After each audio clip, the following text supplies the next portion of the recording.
मीरा भाईंदर मध्ये मराठी आणि हिंदीचा वाद सुरू झालेला आहे, त्यामुळे मराठी माणूस हा पुन्हा एकदा जागा झालेला आहे आणि माझ्यासोबत काही मराठी जन आहेत, त्यांच्याकडून आपण जाणून घेऊया.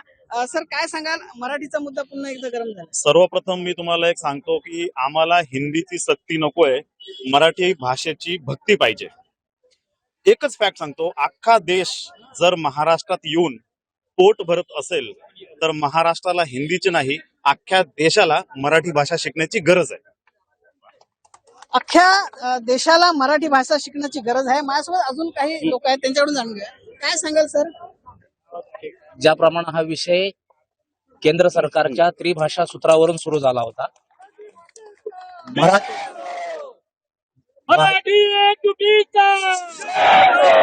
भाषिक प्रांत रचना ही काय मराठी माणसांनी केलेली नाही, ही केंद्र सरकारने भारतीय संविधानाच्या नुसार केली. त्यामुळे ज्या त्या राज्यामध्ये तिथली राज्यभाषा ही प्रामुख्यानं सर्वत्र बोलली गेली पाहिजे, वापरली गेली पाहिजे, तिला प्राधान्य मिळालं पाहिजे, ही एकमेव मागणी होती. ज्या काही युवकांनी ज्या व्यापाऱ्याशी जी मागणी केली होती, तो अगदी अर्वाच्य भाषेत किंवा एरोगंटली ती धुडकावून लावत होता आणि त्याच्यातून निर्माण झालेला हा मुद्दा होता. परंतु राजकीय पक्षांनी याच्यामध्ये सहभाग घेतल्यानंतर तो अगदी मराठी माणसाच्या विरुद्ध ह्या शहरातले व्यापारी असा झाला. परंतु त्या व्यापाऱ्यांना आम्ही विचारू इच्छितो की बाबा, ग्रंथमुथा नावाचा हा 8-10 वर्षाचा मुलगा जेव्हा 4 महिन्यापूर्वी ह्या शहरात याच व्यापाऱ्यांच्या गॉडफादरनी त्याच्या आशीर्वादानं मारला गेला, तेव्हा हे व्यापारी गेले होते कुठे? तेव्हा का नाही ह्या शहरात बंद झाला? त्यावेळेस तर मिठाईची दुकानं सर्रास चालू होती. ग्रंथमुथाची अंत्ययात्रा चालू असताना या शहरातली मिठाईची दुकानं चालू होती ना. म्हणजे बाबूलाल चौधरीला मारणाऱ्या थोबाडीपेक्षा ग्रंथमुथाची डेथ बॉडी महत्वाची नव्हती का यांच्यासाठी? म्हणजे त्यावेळेस देखील मराठी माणसानाच आवाज उचलायचा आणि मराठी म्हणून सुद्धा मराठी माणसालाच आवाज उचलायचा. तर या ठिकाणी व्यापारी म्हणून आलेला आहात तर व्यापार करा, प्रेमाने व्यापार करा. या मातीशी, या भाषेशी समरसवा, या माणसांची समरसवा. तुमचा कायम आदर असेल. परंतु तराजू येऊन कोणी जर या ठिकाणी तलवारीची भाषा करणार असेल तर मराठी माणसानं या देशाच्या रक्षणासाठी कायम आपल्या छातीचा कोट केलेला आहे. आमच्या 5वीला तलवार पुजली जाते. त्याच्यामुळे संघर्षाची भाषा इथं कोणी करू नये. जर ती संघर्षाची भाषाच करायची असेल तर त्याच्यासाठी मराठी माणूस 365 दिवस तयार आहे. आज संजय निरुपम आले होते आणि त्यांनी या ठिकाणी आमचं सरकार, शिवसेना, भाजप तुमच्या पाठीशी आहे असं सांगून गेलं. काय सांगाल? शिवसेना भाजपचं सरकार सुद्धा मराठी माणसानंच आणलेलं आहे आणि जे तिन्ही प्रमुख नेते तेही मराठीच आहेत. संजय निरुपम सारख्या भिकाऱ्या माणसाला खरं तर मीडियाने उचलून धरलेला आहे, अन्यथा जोड्याने मारण्याच्या लायकीचा तो माणूस आहे. खरं तर याच्यापेक्षा त्याची काय फार किंमत नाही. संजय निरुपम हा जोड्याने मारण्याच्या लायकीचा माणूस आहे आणि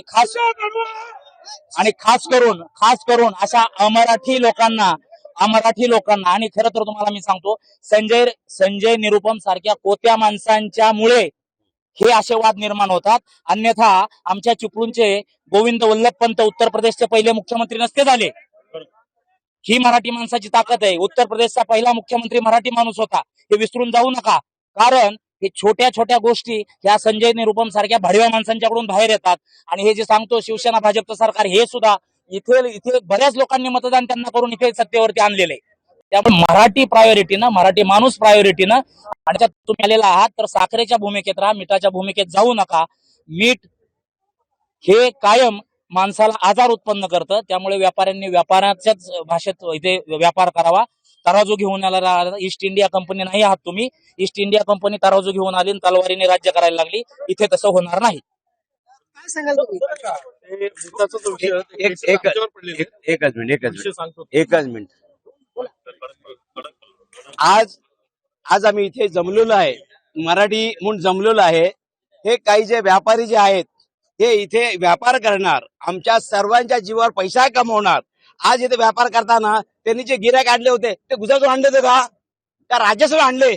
आमच्या जीवावर यांनी पैसे कमवले. एका दुकान 10 दुकान झाले आणि ही आमची अस्मिता, मराठी म्हणजे आमची अस्मिता, हे तुम्ही नाकारताय.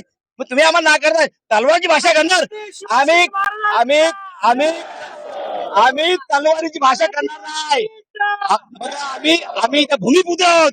आम्ही इथे कोळी, आगरी, भंडारी ही आमची भूमी आहे आणि आमच्या भूमीमध्ये तुम्ही पैसे कमवणार आणि तुम्ही आमचं हे मराठी नाकारणार. तर मला हे तमाम गुजरातला आव्हान करायचं आहे. आव्हान ह्यासाठी करायचं आहे, तुम्ही व्यापार करा. आमचा तुम्हाला व्यापाराला विरोध नाहीये. तुम्ही मला एवढंच म्हणायचं आहे, मला मी मला तमाम गुजराती व्यापाऱ्यांना विनंती करायची आहे, विनंती ही करायची आहे की तुम्ही इथे व्यापार करा, पण तुम्ही आम्हाला तरवारची भाषा करायला कदापि खपून घेणार नाहीये. काल ठाण्यामध्ये या गुजराती लोकांनी 5-6 लोकांना मारलं, आम्हालाच मारलं, हे किती योग्य आहे? आणि ही भाषा करणं असेल तर आम्ही खपून घेणार नाही. तुम्ही व्यापार करा, तुम्हाला व्यापार करायचा युनिट करा. समजा तुम्ही व्यापार नसेल करायचा, व्यवस्थित नसेल करत, मराठी भाषेचं मान सन्मान ठेवत नसेल तर तुम्ही सरळ गुजरातात निघून जा, रायसा निघून जा. आम्हाला काय वावडं नाहीये. निघून जा असं अनिकेत मोर्चा जो भाई हॅलो जो स्विमिंग पूल मध्ये ज्या मुलाचा मृत्यू झाला तो मारवाडी समाजाचा होता. त्या मुलाचा मृत्यू झाला त्यावेळेला त्याला त्याच्या आई वडिलांना त्याला न्याय देण्यासाठी आम्ही पुढे झालो होतो. महाराष्ट्र नवनिर्माण सेनेतर्फे त्याचा मोर्चा काढण्यात आला. आम्ही तिरडी मोर्चा काढला. केसेस आमच्या अंगावर पडलेले आहेत. त्या मोर्चाला आम्ही होतो, त्या तिरडी मोर्चाला मी स्वतः होतो, सचिन बोबळे साहेब, आम्ही सगळे होतो. आणि तो मारवाडी समाजाचा आम्ही बघितला नाही. परंतु आता जर कोणी जातपात धर्म करत असेल, परप्रांतात येऊन इथे मराठी माणसाची गळचेपी करत असेल तर ते आम्ही खपवून घेणार नाही. आम्ही केसेस घेतले अंगावर आणि आमच्यावर त्या मारवाडी समाजाला न्याय देण्यासाठी आम्ही केसेस घेतल्या. आमच्यावर केसेस आहेत, तिरडी मोर्चा आम्ही काढला आणि आमच्या अंगावर केसेस आहेत. मग आम्हाला सांगा ते आमदार कुठे गेले होते तेव्हा? तुमचा मारवाडी समाज तेव्हा दिसला नाही. या मारवाडी समाजाला न्याय देण्यासाठी आम्ही पुढे झालो. आम्ही आमच्या अंगावर केसेस घेतलेले आहेत आणि याच मराठी माणसाने न्याय देण्यासाठी आजपर्यंत पुढाकार घेतलेला आहे. त्यामुळे मराठी भाषेची गळचेपी आम्ही चालून देणार नाही. हा महाराष्ट्र आहे, त्या महाराष्ट्रात तुम्हाला मराठी बोलावीच लागेल. महाराष्ट्रात मराठी बोलायलाच लागेल. आणि आपण जर पाहिलं तर महाराष्ट्रात मराठीचाच मुजोरपणा चालणार नाही. या ठिकाणी महाराष्ट्रात फक्त मराठीच राज्य आमचं, भाषाही आमचीच. भाषेला विरोध केला तर संघर्ष अटळ आहे. महाराष्ट्रात मुजोरपणा खपून घेतला जाणार नाही असे बॅनर सुद्धा आता सगळीकडे झळकू लागलेले आहे. त्यामुळे परप्रांतीयांनो, मराठीच्या विरोधात जाल तर सावध राहा, नाहीतर मराठी माणूस पेटून उठेल असं या मोर्चेकऱ्यांचं म्हणणं आहे. विजय देसाई, न्यूज 18 लोकमत, मीरा भाईंदर.